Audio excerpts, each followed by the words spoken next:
네, 저희가 앞서 몇 주간은 좀 다른 말씀을 들었는데 원래 로마서 말씀을 이어가고 있었습니다. 여러분 기억나시죠? 네. 지난 몇 주간 절기가 좀 많아서 로마서 말씀 흐름이 끊겼는데 해서 우리 앞부분에 대한 내용을 잠깐 복귀하면서 오늘 말씀으로 같이 연결해 가려고 해요. 앞서 우리가 보았던 1장 1절부터 25절까지 말씀의 핵심은 1장 16절이라고 말할 수 있어요. 우리 16절 말씀은 같이 한 목소리로 합독하겠습니다. 내가 복음을 부끄러워하지 아니하노니 이 복음은 모든 믿는 자에게 구원을 주시는 하나님의 능력이 됨이라. 네, 복음이 능력이다, 힘이다. 바울이 이렇게 얘기하는데 힘이 있는지 없는지 여부에 따라서 진짜 복음과 가짜 복음이 구별이 되기 때문이에요. 여기에서 힘이란 무슨 힘이냐면 구원하는 힘을 말한다고 말씀드렸었어요. 가짜 복음은 우리를 구원할 힘이 없는데 진짜 복음은 우리를 구원할 힘이 있다는 것입니다. 그래서 바울이 복음을 부끄러워하지 않는다라고 말해요. 그러면 이 바울이 말하는 구원의 힘인 복음을 우리는 어떻게 받을 수 있을까? 그것이 바로 이어지는 17절 말씀이에요. 같이 합독하겠습니다. 복음에는 하나님의 의가 나타나서 믿음으로 믿음에 이르게 하나니 기록된 바 오직 의는 믿음으로 말미암아 살리라. 말이 좀 어려워 보이지만 쉽게 말하면 복음을 받는 방법은 처음부터 끝까지 믿음밖에 없다. 오직 믿음 말고는 다른 방법이 없다라는 것이에요. 이 부분 우리가 잘 아는 타종교인 이슬람교나 불교와 좀 달라요. 이슬람교는 선행을 굉장히 강조합니다.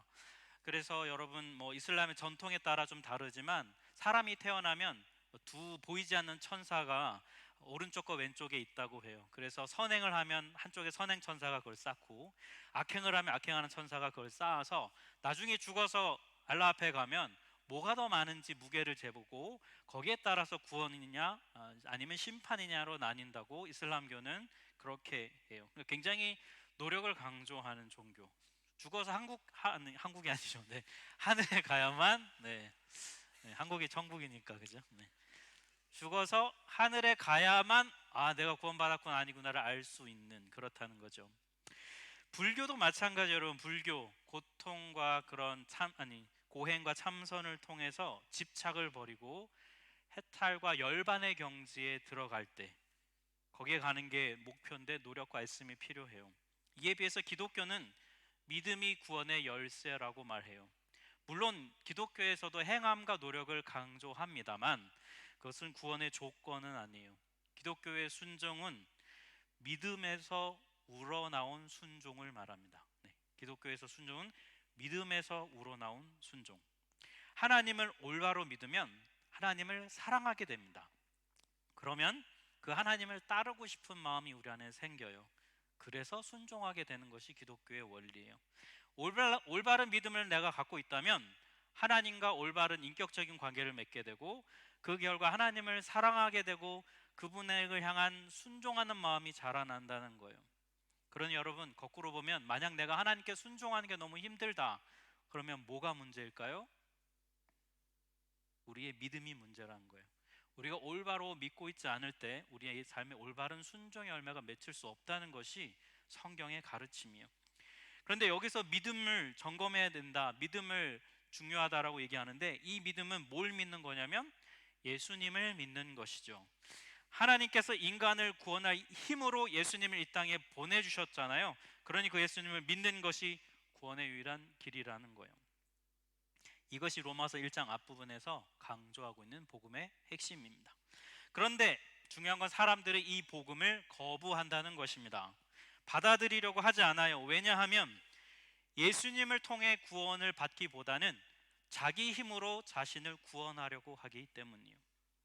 하나님이 구원의 길을 다 만들어 주셔서 자, 구원이 여기 있다, 선물로 받아라라고 주시지만 그걸 거부합니다. 왜냐하면 자신이 할 수 없다는 것을 인정하지 않기 때문이에요. 자기 무능함, 자기 무력감, 이것을 인정하고 싶지 않은 거예요. 그래서 하나님의 계심을 인정하기를 싫어합니다. 하나님을 거부해요. 그러면 그 결과가 뭐냐면 우상을 섬기는 거예요. 이게 되게 아이러니한 거라고 말씀을 드렸죠. 하나님을 섬기기를 싫어했더니 하나님이 아닌 다른 것을 섬긴다는 거예요. 그게 우상인데요. 여기서 우상은 그냥 다른 종교의 무슨 신만을 얘기하는 것이 아니라 우리에게 아주 친숙한 돈, 권력, 그다음에 뭡니까? 성공, 인기, 힘, 쾌락, 이런 모든 것들이 다 우상이에요. 그러면 사람들이 하나님보다 우상을 더 좋아하는 이유가 뭘까요? 우상은 자기 무능함이 아니라 자기 만족감을 주기 때문이에요. 복음은 우리에게 이렇게 말해요. 너에겐 소망이 없다. 그러니 너에게는 예수가 필요하다. 예수를 믿어라. 이렇게 말하거든요. 그런데 우상은 이렇게 말해요. 네가 무능해지지 않아도 된다. 나를 믿고 따르면 너를 만족시켜 주겠다. 우상은 이렇게 말하거든요. 그래서 사람들은 하나님을 싫어하고 우상을 섬깁니다. 그리고 그 우상을 섬긴 결과가 바로 우리가 오늘 읽은 본문이에요. 하나님을 싫어하고 우상을 따를 때에 어떤 결과, 어떤 현실이 우리에게 있을까요? 그 하나님의 첫 번째 반응은 뭐냐면 진노라고 지난번에 말씀드렸어요. 우리 로마서 1장 24절 말씀 같이 읽겠습니다. 그러므로 하나님께서 그들을 마음의 정욕대로 더러움에 내버려 두사. 네. 우리 보통 좀 그런 얘기해요. 아, 내가 지금 이런 어려움에 처하는 게 이게 하나님께 불순종해서 하나님이 나를 혼내시는구나, 하나님의 심판을 받는구나, 이런 얘기를 간혹 합니다. 그런데 사실 그거는 진노라고 말하기보다는 하나님의 사랑이라고 말해야 해요. 하나님의 진노가 우리에게 나타나는 여러 가지 방식이 있다고 성경은 말해요. 마지막 날에 완전한 하나님의 진노가 임할 텐데요, 우리가 살아가고 있는 이 현실 속에서도 하나님의 진노가 여러 가지 방식으로 나타나요.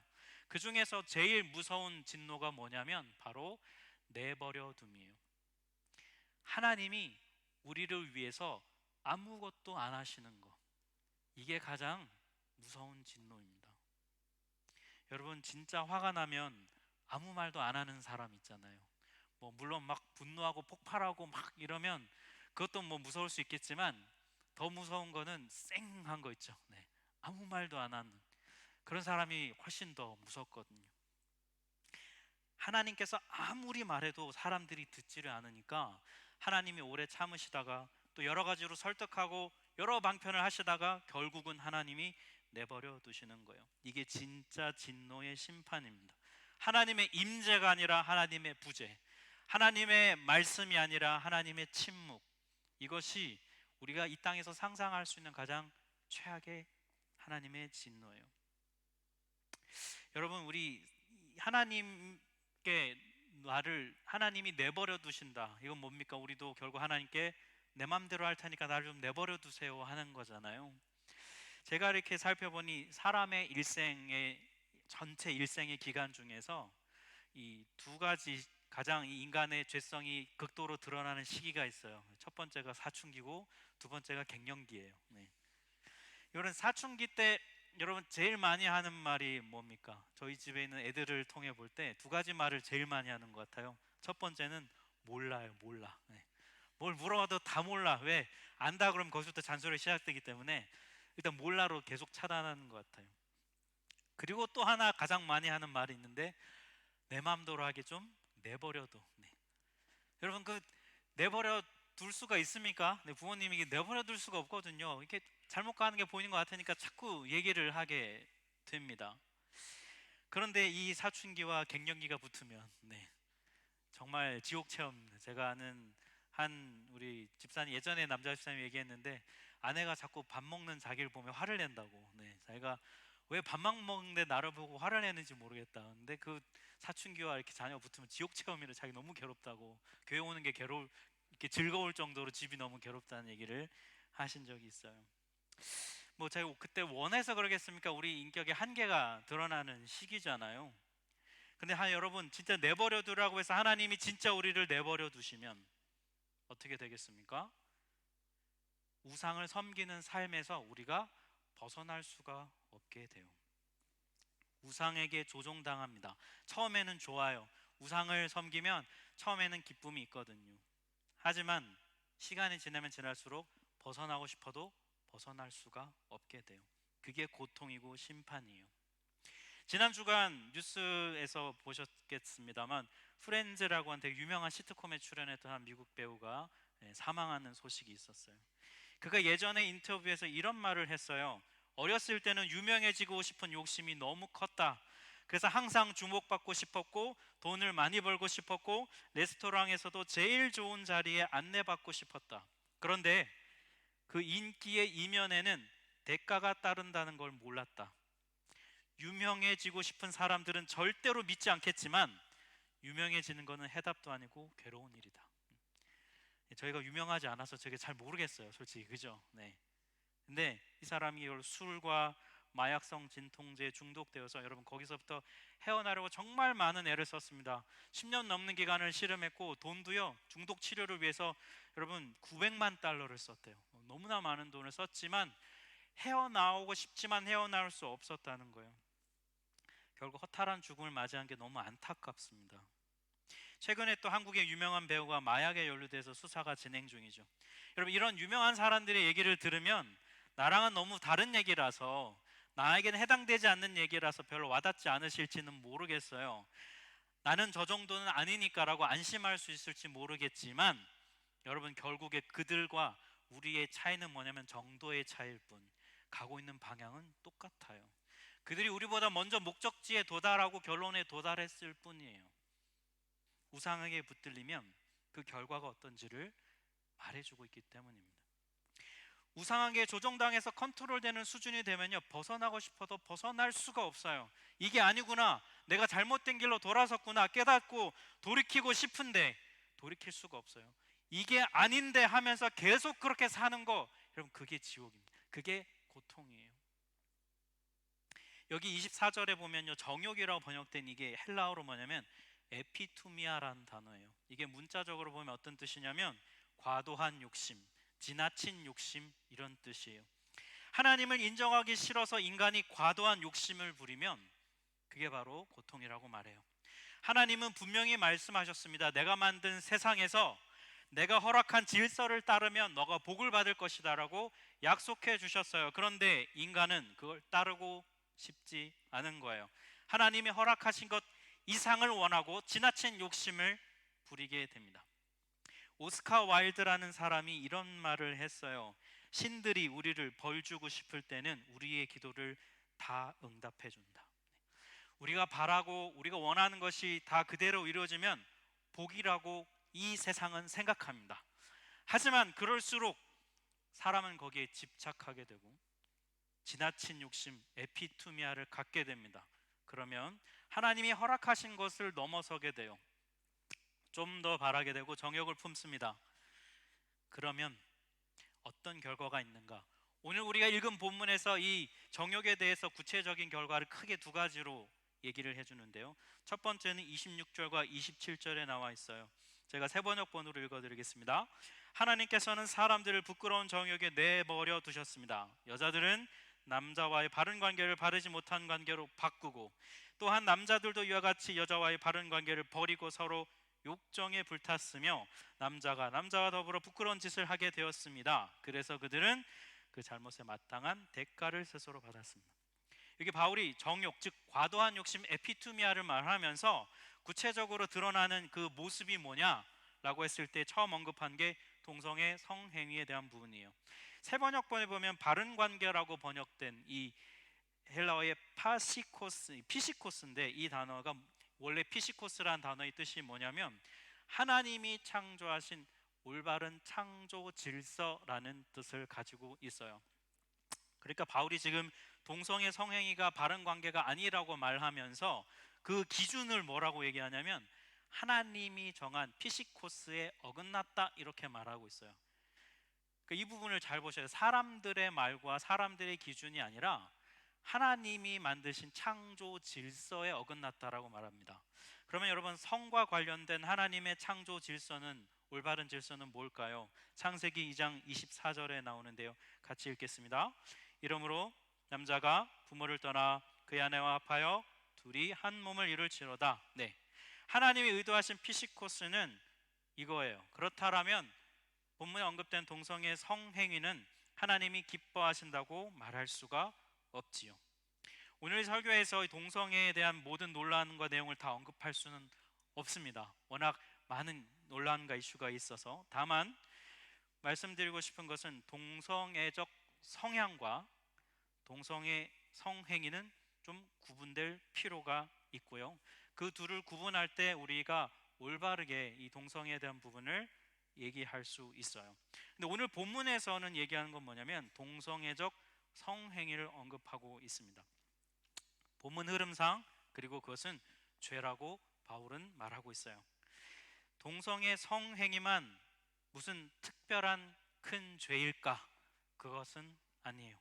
여러분 1장 28절을 보면 사람들이 하나님을 인정하기를 싫어함으로 하나님께서는 사람들을 타락한 마음자리에 내버려 두셔서 해서는 안 될 일을 하도록 놓아두셨다.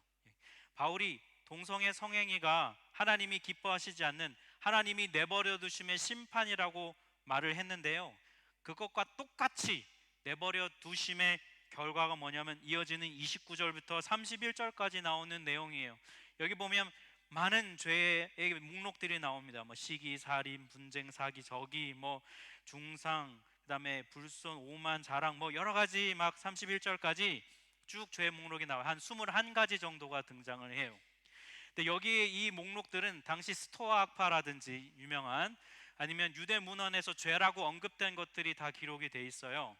일일이 다 뭔지 설명하는 건 큰 의미가 없습니다. 특별한 또 일관성이 없어요. 그런데 중요한 거는 두 가지가 좀 중요합니다. 첫 번째는 뭐냐면 동성애 성행위뿐만이 아니라 우리 삶에서 드러나는 이 모든 21가지 죄, 결국 하나님의 내버려 두심의 결과라는 거예요.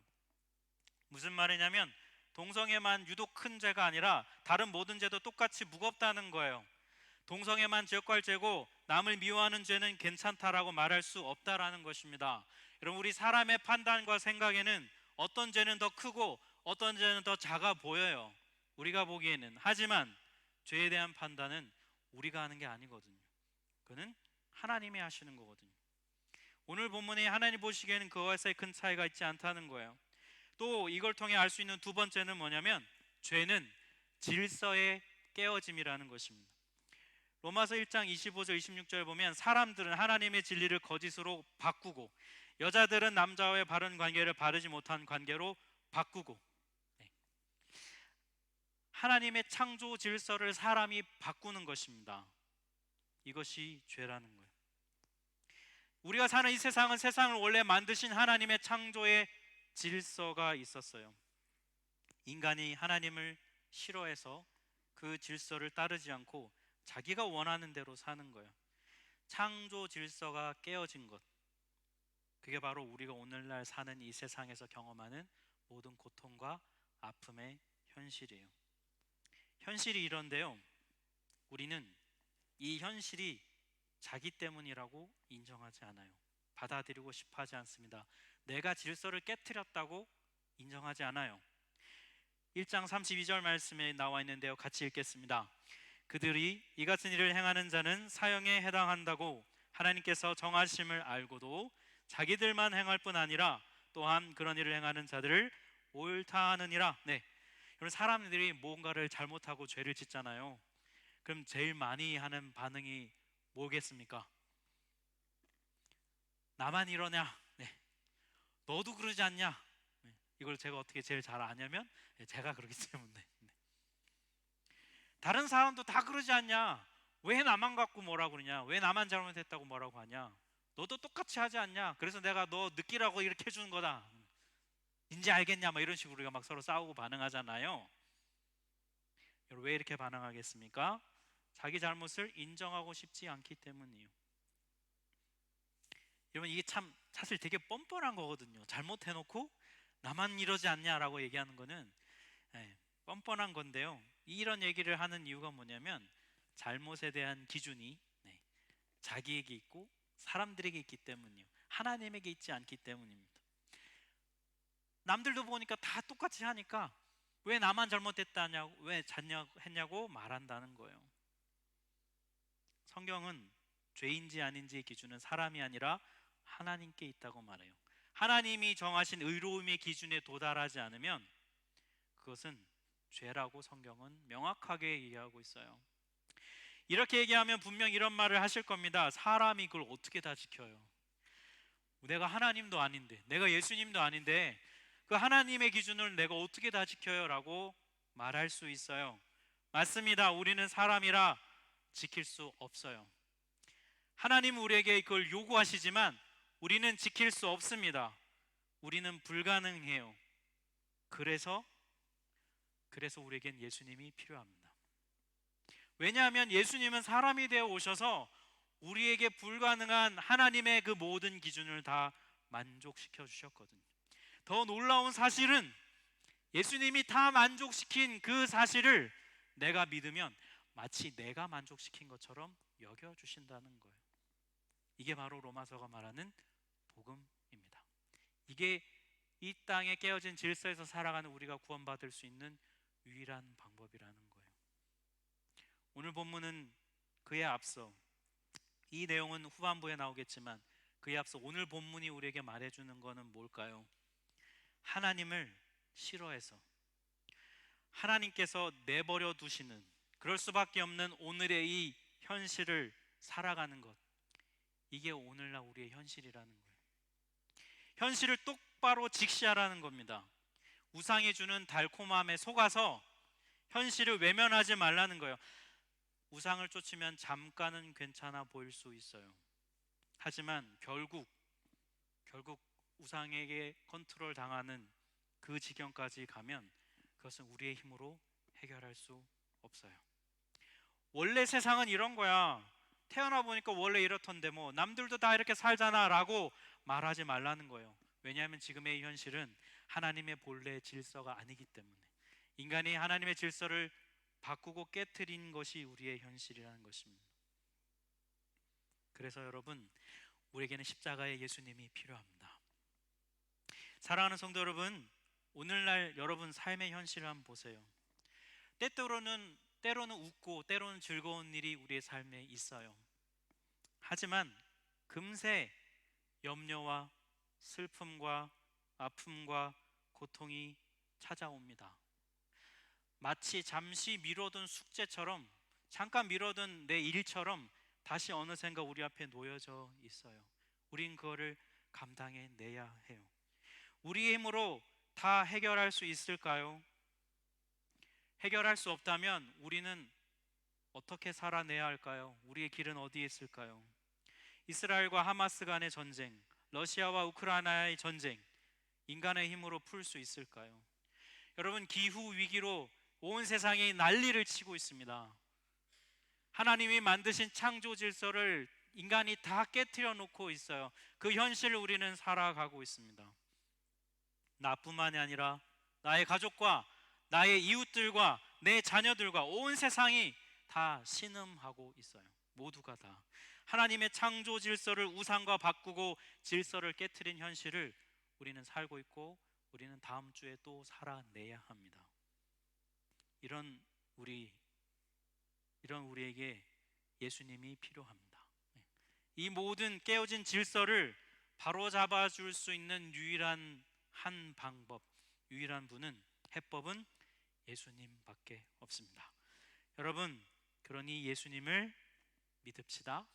이 예수님에게서 길을 찾읍시다. 그분은 내버려둠에 있는, 심판에 있는 우리를 다시 회복의 길로 인도하실 것입니다. 우리 앞으로 로마서 말씀을 보면서 이 길로 나아가는 여러분 되시기를 주님의 이름으로 축복합니다.